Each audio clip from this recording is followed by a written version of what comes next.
Hey now, it's Sharon, and I'm back to share another idea on how to reform the police.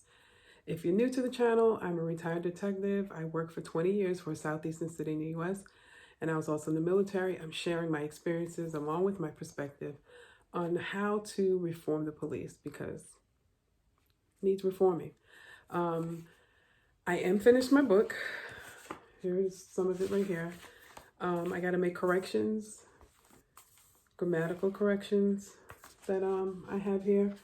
But yeah, it's done. It's just the grammar part of it, basically editing. So I just want to share that little bit with you. Give me another week or two. But the one thing I wanted to share, I brought this up before. The individual who is thinking about becoming a police officer or the career officer. I remember when I first came into my faith, and there was a prayer. It's still my favorite prayer, Psalms 143:8. Let the morning bring me word of your unfailing love, for I've put my trust in you.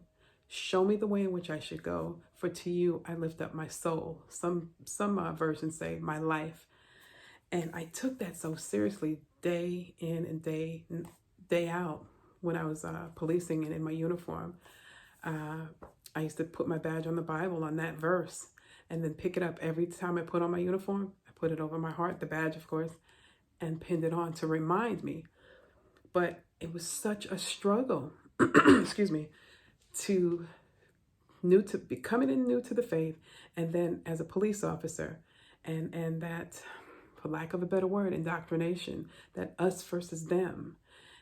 It started to clash with what I was believing, my newfound faith, if you will, in the finished works of Christ. So I would say that Bible verse every day, and it started to cause a problem for my indoctrinated mind, and my behavior started to change towards the citizens that I policed in the neighborhoods and stuff and things like that.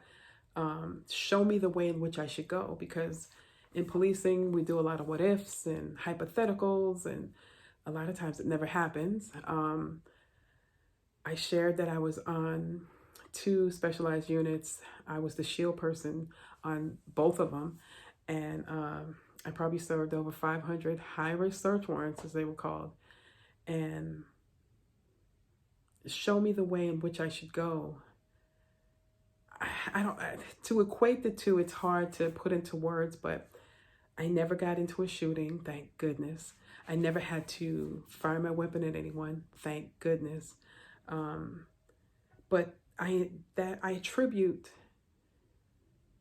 the leading of the Almighty in those situations. When I told you about my sergeant, and I just didn't feel right about this warrant, and I'm like, I don't feel right, and he said, we're not doing it. That Bible verse, I had to hold on to that, even when I went through the ostracism and the retaliation of making statements on what I saw at a scene concerning other officers. I held on to that Bible verse, and I know there are a lot of officers that are in the faith, whether it's Islam, Buddhist, Jewish, Christian. They hold on to a Bible verse. And I would say, for the person that's coming into policing, if you don't have a faith, find faith in something that uplifts and builds other people. And that will take you through the training grounds, if you will. Because a friend of mine's, like I said last week, policing it's a training ground for saints. It will try your faith. It will question your faith. It will badmouth your faith. And so I would say hold on to a verse from the Bible or whatever book that you follow. As long as it's uplifting and building other people up, you cannot go wrong with that.